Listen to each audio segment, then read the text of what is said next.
Lo, our rose blooming fountain. Sisters and brothers of EDSJ, Advent greetings. Bishop David here. I hope my words find you all safe and healthy and well.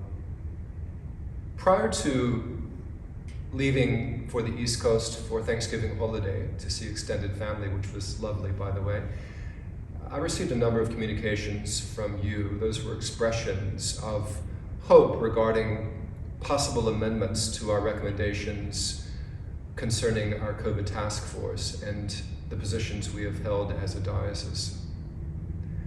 I want to thank the Diocesan COVID task force for meeting, and they did that whilst I was away, to present some of those recommendations to us, and I present these recommendations to you. As it has been since the beginning of this pandemic, these are recommendations. They're urgings, and I hope that you will follow these in the days ahead. I want to hasten to insert, and this has been the case from the beginning when we were able to acknowledge this pandemic and its potential damage, then there needs to be flexibility with all of these recommendations. In other words, they may be for a brief season because we know that there's a fluidity, a change to what's happening with this horrific pandemic. So here are the recommendations. If you've not already done this, the Book of Common Prayer and the hymnals, they can be returned to your pews, to your spaces. Some of you have already done that.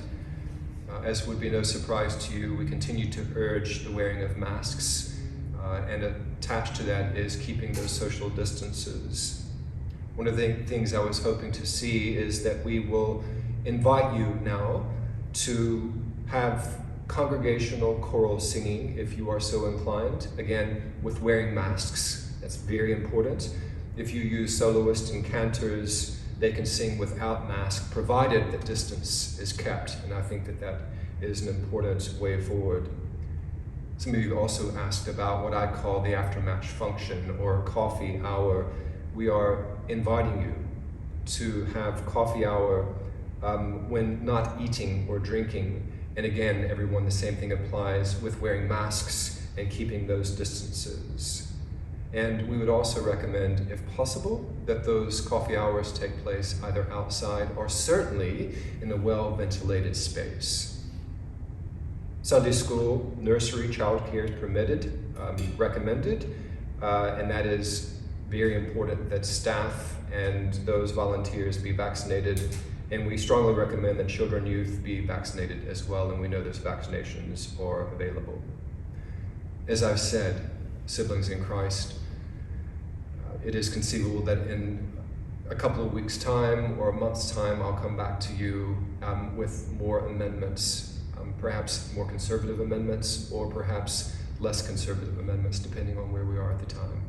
In the meantime, I want to thank you as I have during our in-person gatherings and I have during social media exchanges like this, to thank you for the ways in which you continue to take care of one another by observing those protocols, by acknowledging your baptismal covenant and being a people who actually take care of one another.